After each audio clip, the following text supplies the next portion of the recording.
या घडीची सर्वात मोठी बातमी आहे। भोंदूबाबा अशोक खरात प्रकरणात अडचणी वाढण्याची आता शक्यता निर्माण झाली। विशेष तपास पथक चौकशी करत असतानाच आयकर विभागही तपासात उतरणार आहे। खरातच्या नावावरील सुमारे 1 ते 1.5 हजार कोटींच्या मालमत्ती असल्याची माहिती आता सूत्रांनी दिली आहे। उत्पन्नाच्या स्रोतांची आणि कोट्यावधी रुपयांच्या व्यवहारांची सखोल चौकशीही होणार आहे। सामायिक सातबारांमध्ये अनेक सहमालक असून काही बांधकाम कंपन्या आणि अधिकाऱ्यांच्या कुटुंबियांचीही नावे आता समोर येतात। आपले प्रतिनिधी शिवाजी शिंदे आपल्यासोबत जोडले गेलेत।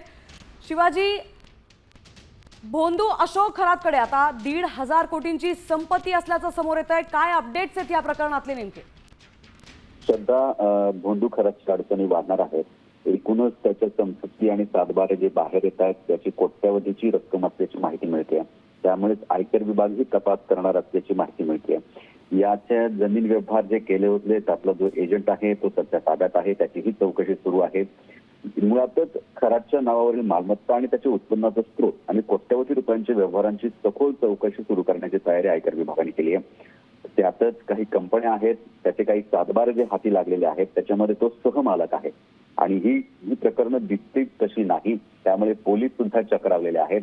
त्यामुळे आता या सगळ्या प्रकरणात आयकर विभाग सुद्धा तपास करण्याची शक्यता वर्तवली जाते, कारण कोट्यावधीची मालमत्ता आहे। एक अंदाज वर्तवलेला आहे, अजूनही याबाबत पोलीस शुअर नाहीये, पण एक अंदाज वर्तवला जातोय की 1 ते 1.5 हजार कोटींची संपत्ती असण्याची शक्यता आहे। कारण त्याच्याकडचे जे सातबारे आहेत, जमिनी आहेत, रोख व्यवहार झालेले आहेत, या सगळ्या प्रकरणामध्ये कोट्यावधीची माया जमवलेली आहे। त्यातच त्याने अनेक परदेशी दौरे केलेले आहेत। या सगळ्यांची माहिती घेत आयकर विभाग या संपूर्ण तपास करणार आयकर विभागाकडून करण्यात येईल अशी शक्यता वर्तवली जाते। धन्यवाद शिवाजी, आपण दिलेल्या सविस्तर माहितीबद्दल। आता भोंदू अशोक खरातची आयकर विभागाकडूनही चौकशी होणार आहे। या प्रकरणातला आता मोठी अपडेट आता म्हणावी लागेल।